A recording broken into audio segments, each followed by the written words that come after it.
I have been reliably informed that today is in fact Monday.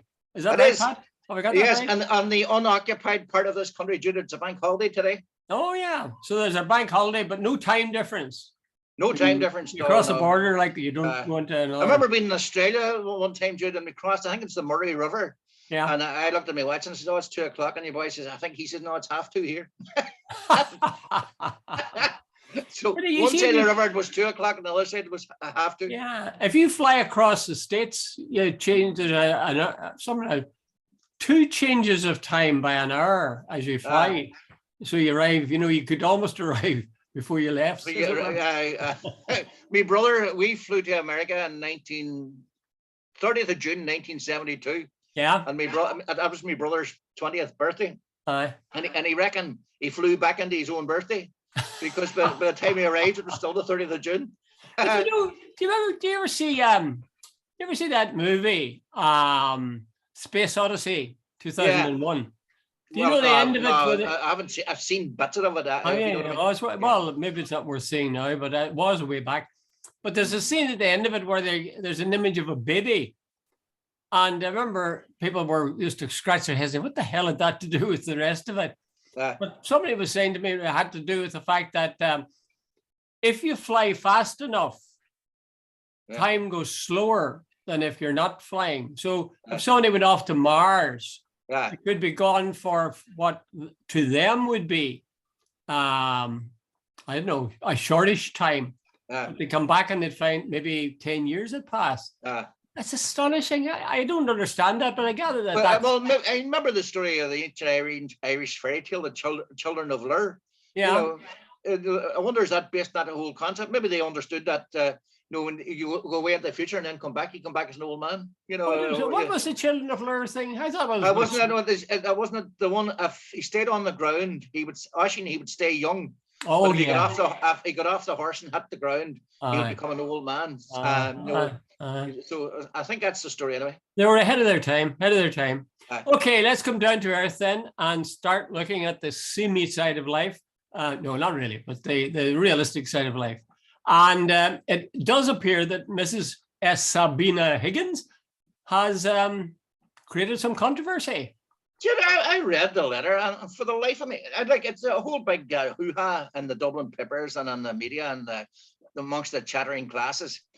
Sabina Higgins, the wife of the current president of Ireland, put in a letter last week calling for talks for a ceasefire in the Ukrainian-Russia conflict. Yeah, and which seems to me, she condemned the Irish Times editorial for failing to call for the end of the conflict. Now, I read the letter the first time and I didn't see anything. In fact, I saw zero wrong with it. I thought it was a very sensible letter. But then a Ukrainian MP read it and took offense at it, saying basically that this is it's a not quite false equivalency, but it is a sort of an equivalency that doesn't match, in the sense that she was putting Russia and Ukraine on at the same level. Basically, I'm paraphrasing here. Russia invaded Ukraine. Ukraine did not invade Russia. So that's basically her thing. And by the way, she came out with a brilliant line. The MP, she said, we're not interested basically in a ceasefire. We want victory because any peace talks would be totally unsatisfactory with the Russians, which is a very strange thing to say. Well, I think that thing about the equivalence, how dare you compare the Ukrainians with the Russians? That has a familiar ring, really, because that used to be something that they used to say about the RUC and the IRA, or the UDR and the IRA. How dare you make an equivalence between a terrorist group and the lawful. So the Israelis do it all the time about the Palestinians. They're the good guys, the Israelis. And they're like, I can never see the difference, but go ahead. Sorry, Jude. Well, Pat, tell me this. Would you think that she was right to say, let's sit down at the table and negotiate?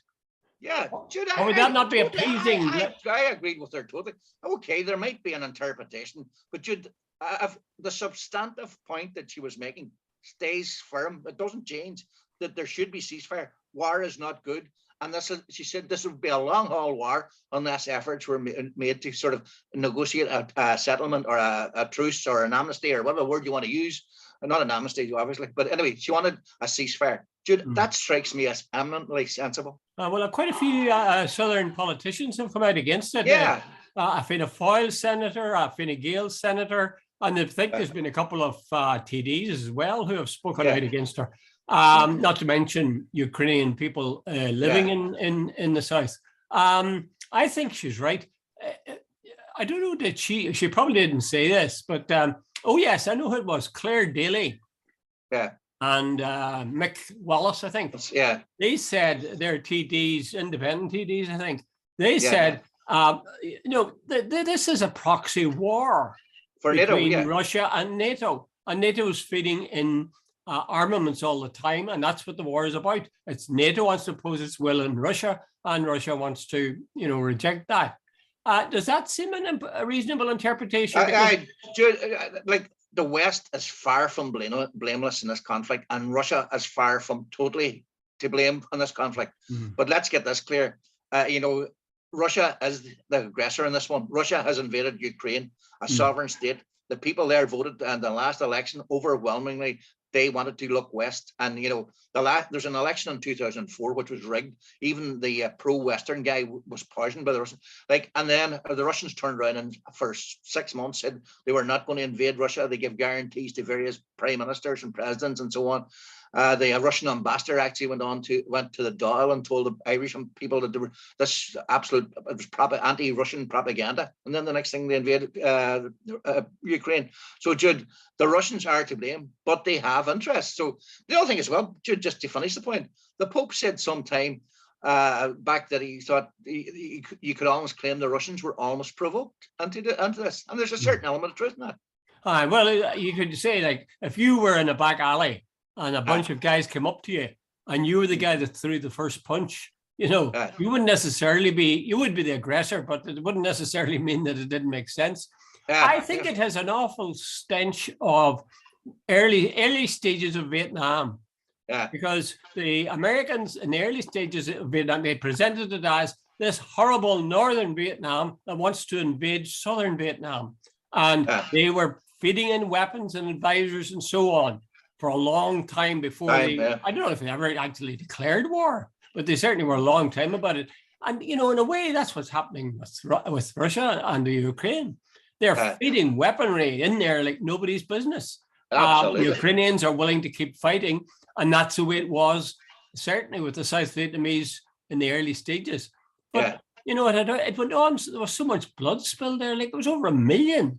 Over a million Vietnamese died. Absolutely. And 50,000 Americans too. But as far as I remember, Jude, I think I wrote it down sometime where I think maybe it was yesterday. Sabrina Higgins called for a negotiated settlement. That doesn't strike me as outrageous. But you see, I think the Ukrainians would be afraid that would be seen as a sign of weakness, that they'd have to cede some of their territory.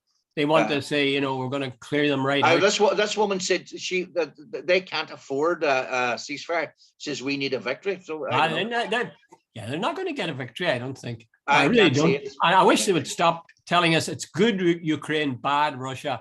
Just credit the public with a little bit of intelligence so they can see that it's not as simple as that. Well, good for Sabina. Was she right, though, to put it up on the website of her husband? But see, here's the thing. I went up on the Aras and Uachtaran website. As well as being in Irish Times. Times, yeah. And then I think this guy, Malcolm Byrne, the Fianna Fáil guy, and John McGahan, I think is the Fine Gael guy, they said, wait a minute, is she speaking on behalf of the Irish nation now? And I think that's possibly the problem, that it went up on the official website of the President of Ireland. And she, strictly speaking, is a private citizen. So what's it, she wasn't elected president. And then you see there's all this nuance, I think the Irish government are very much on the side.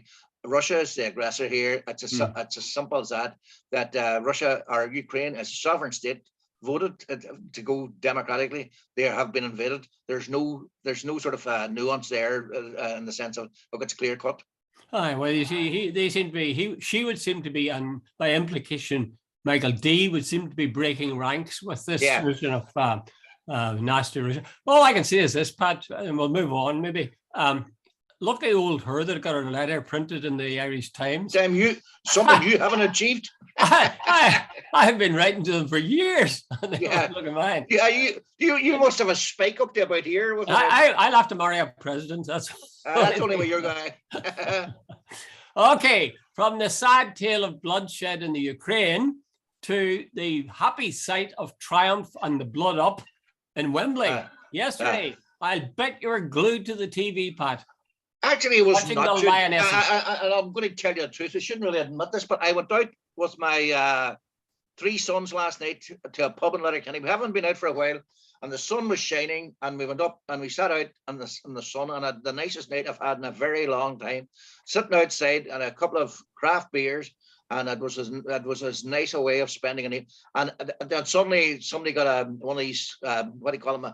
Hunters, whatever they call these things, that the Lionesses was one. And I mean, Jude, I came home then and I sat and watched some of the reaction.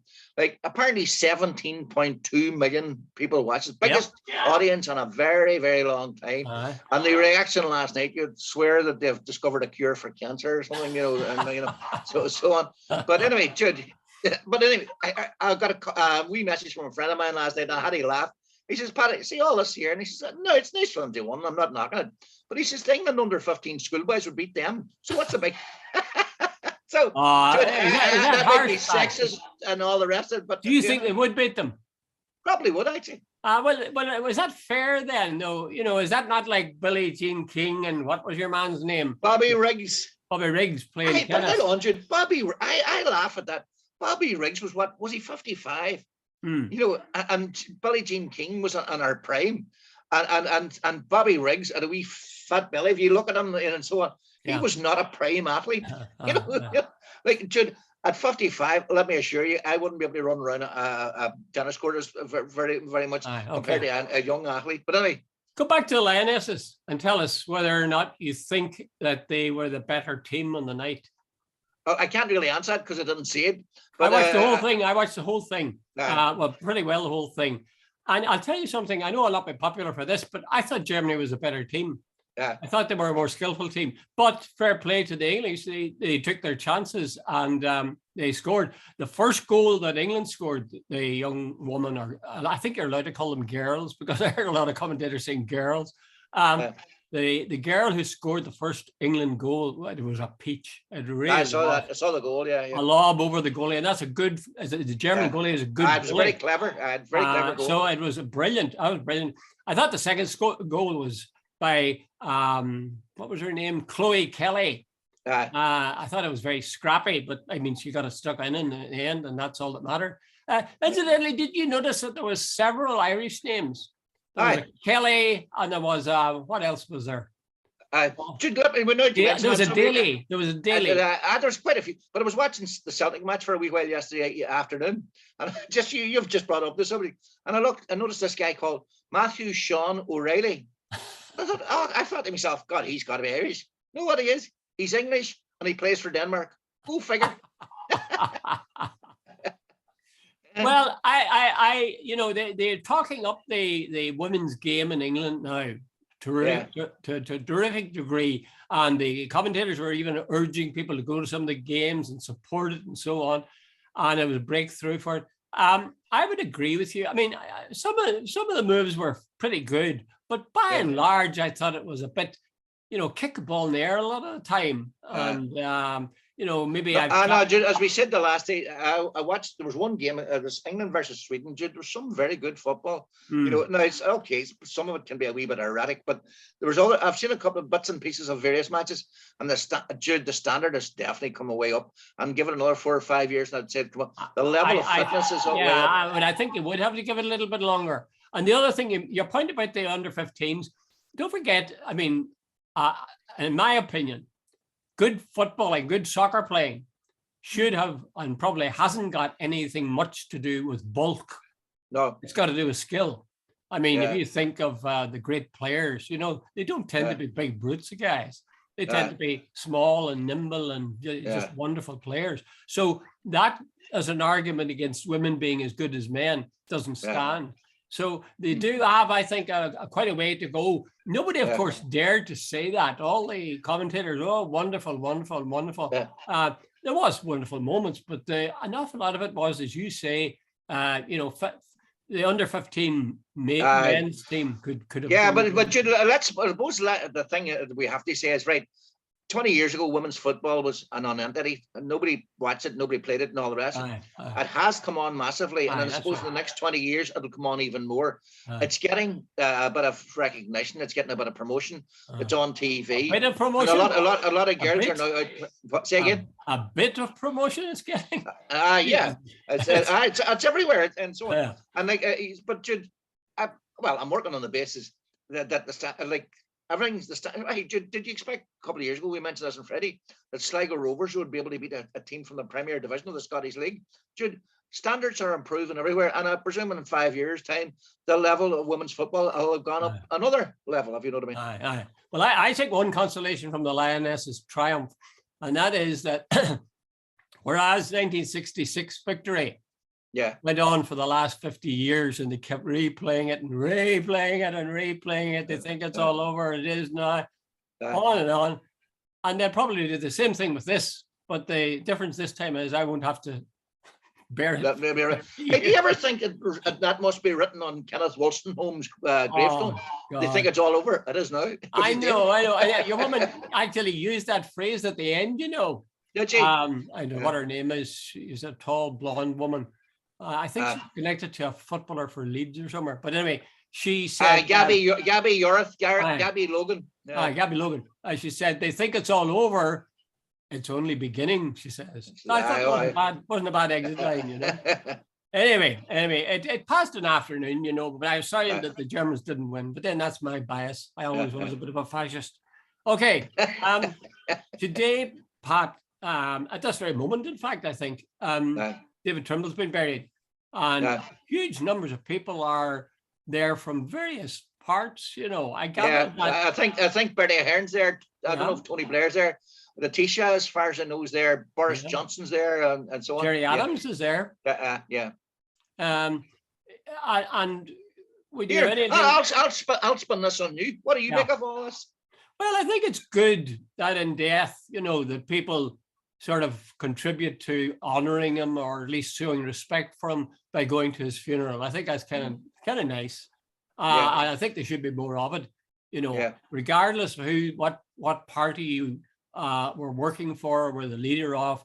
You know, when you die and their funeral, it's good to see a wide, as with Martin McGuinness actually, a wide spectrum of attendance, and for people to say, you know, the odd nice thing about him.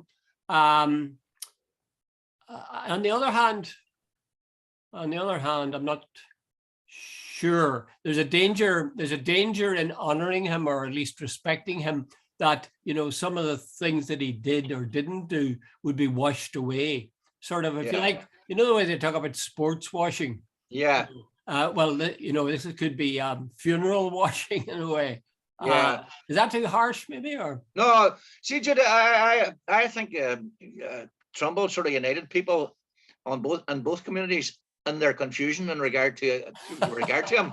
Right, on the right of the Unionist Loyalist community, he's seen somewhat of a Lundy that he signed the Good Friday Agreement. And then on the hard left, or a lot of on the Nationalist community, said this guy had to be dragged kicking and screaming every step of the way to sign a Good Friday Agreement that the Nationalist community should never have had to seek in the first place. And so then there's probably the middle ground that says, look, he did it and he deserves credit for it. But he's stood in the back of your head, and I think in the back of every nationalist head, is the sight of David Trimble and Ian Paisley walking down Drumcree Road and triumph, that they pushed through an unwanted march on a nationalist community.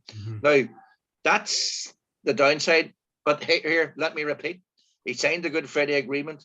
He was under a serious amount of pressure from within his own community, and you know, that took a lot of courage. And I think he should get credit for that. Yeah, and I would give him credit for it. I would regret though that having done the deed, they then immediately sort of pulled back from it in a way and said, we arise from the table just as good as we sat down. Seemed to be a sort of a begrudging agreement. There you go. Yeah. Okay, on to another man, much younger, who's died, and that is Noah, young Noah. I forgot. Donaghy. Aye, Donaghy. Donaghy. Is he in the news again? Jude, last Friday or last Thursday, the new Shelish Varnish, the new guy, the Secretary of State, signed a public interest immunity cert.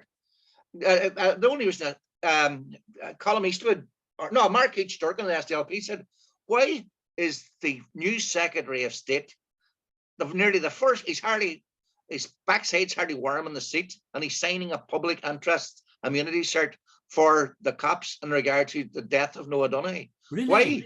Yeah. So did he single him out? I thought there's obviously something they don't want to go out in the public. So, Jude, who or what or why is getting covered up? I think he singled. I'm amazed at this, that he singled out Noah Donaghy case. Yeah, the Noah Donaghy case. Mark H. Durkin had there's now. I don't know what it strikes me as really odd. And Jude, I think the wee fellas, as the second anniversary is passed now. Jude, one thing that strikes me all the time, our friends Nolan and all the rest go big time when there's a bit of the Catholic Church abuse. What do you call him? The guy, the Sinn Féin guy's funeral, Bobby Story funeral. It was never ending.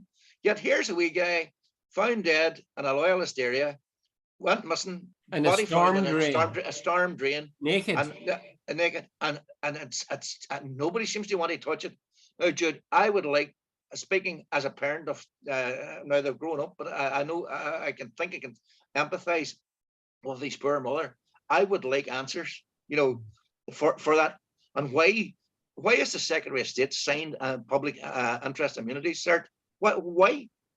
It seems to me astonishing. There was some talk that the family didn't want people to be agitating about his death because it was in the hands of a lawyer.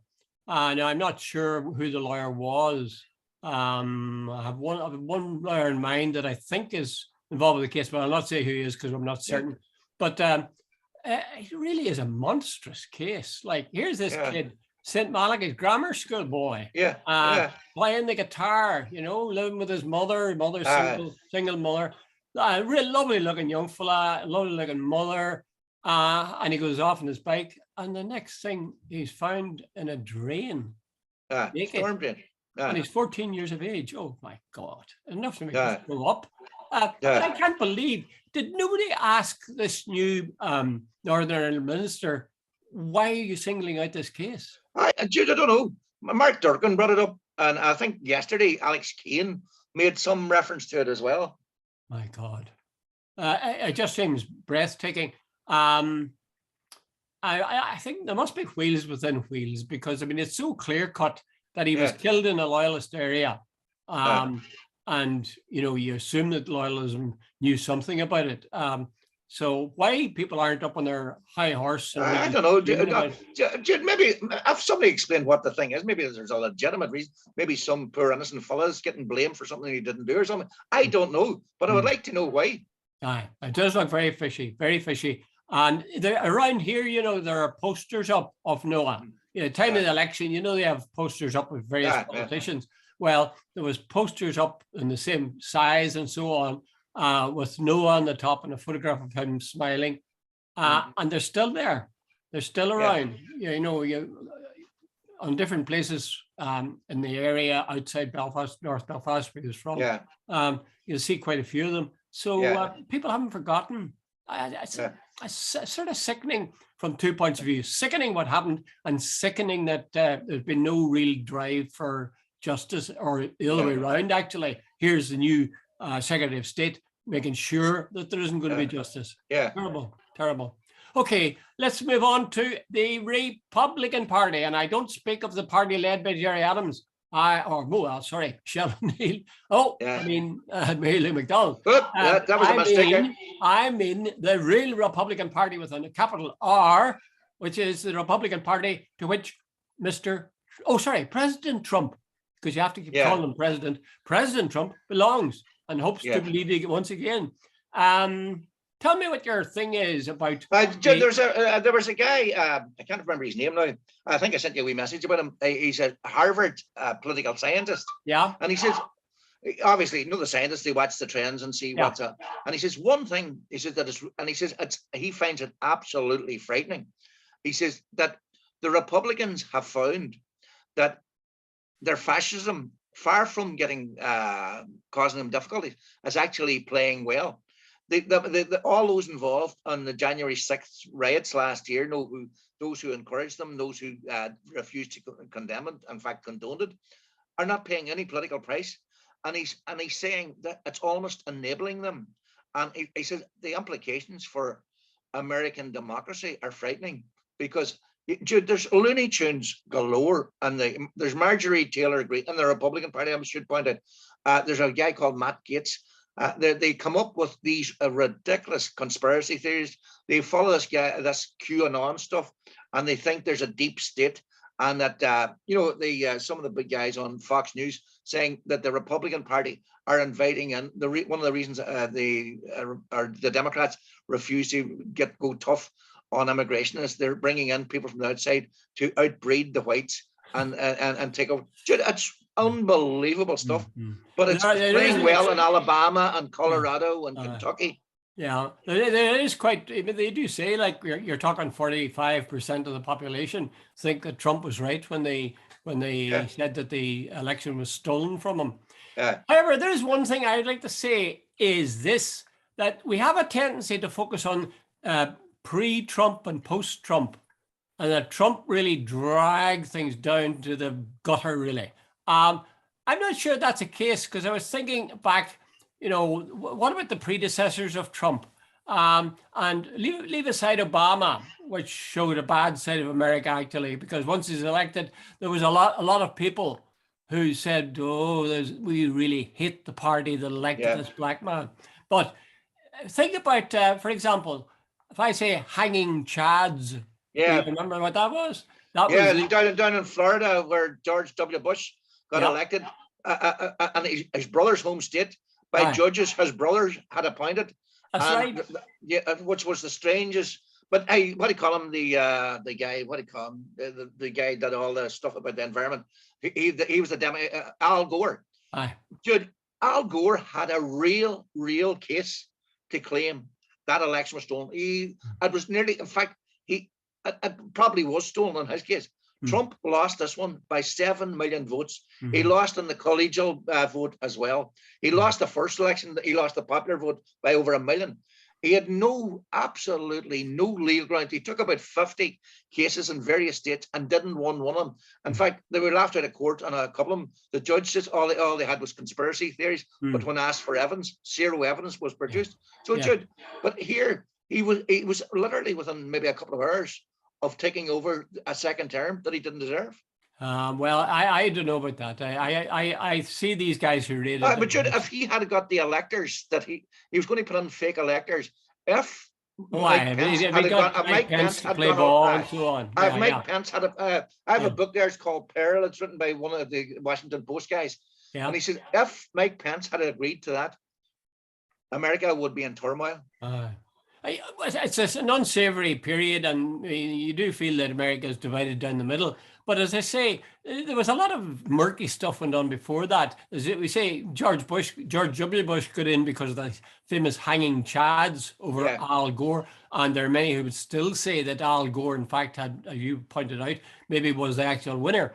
If you look at Hillary Clinton, yes, of course, she was defeated, but she got 1 million more votes than him, which is sort of crazy.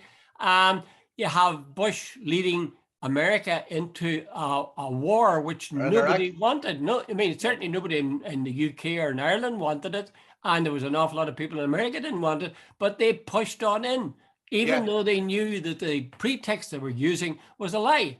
So, I mean, Trump didn't invent lying, and he didn't invent. But hold on, Jude.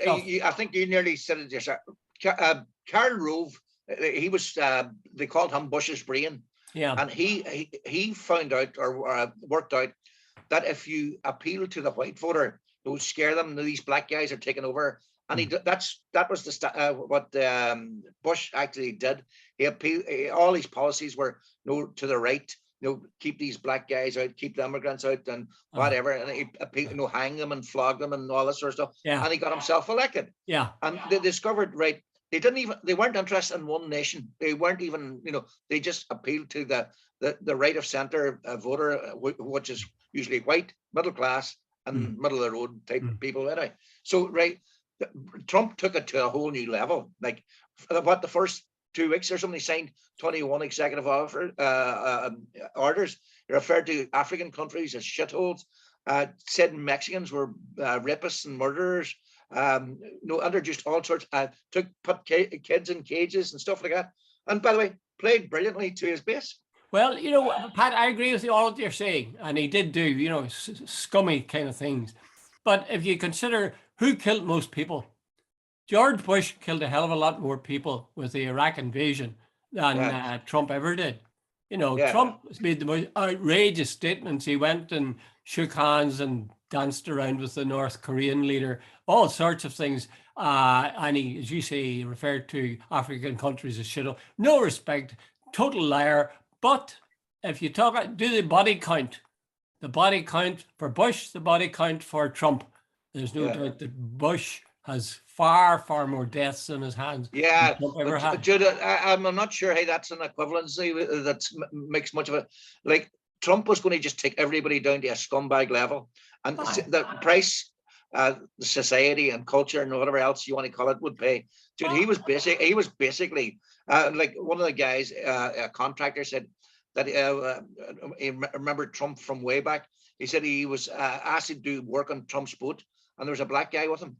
They wouldn't allow the black guy in, but this is a racist, Jude. Oh yeah, I agree with you completely in all these things. But I'm just saying, the ultimate thing we're talking about, you could talk about, is how many people did he kill, essentially, by proxy. And George Bush, definitely, he was responsible for the deaths of, hundreds of thousands, maybe millions of people because of under Trump, executions started to come up. I know, but again, that's a terrible thing. But he was bringing about a society, a horrible, like when he was, before he even became president, there were 3 young black guys were charged with some sort of rape. They were totally innocent. He took out a full page ad in the New York Times saying these guys should be executed. I agree completely. That's a scumbag sort of thing. He really was disgusting, the kind of things that he did and the kind of attitudes he took and the way he regarded countries and races and so on. But I'd still come back to the point that before him, there were presidents who did terror. Ronnie Reagan wasn't the most sin-free of the Iran-Contras. And certainly Bush, much closer to Trump, he wasn't exactly lily white either. So I see it as a gradual slide rather than a sudden slide. And I'm not sure that Trump it was disgusting.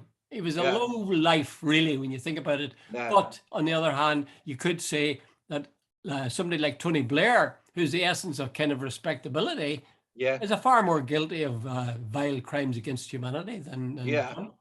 Anyway, that's because we're down to now, 3 minutes, and we haven't talked about Tourism Ireland.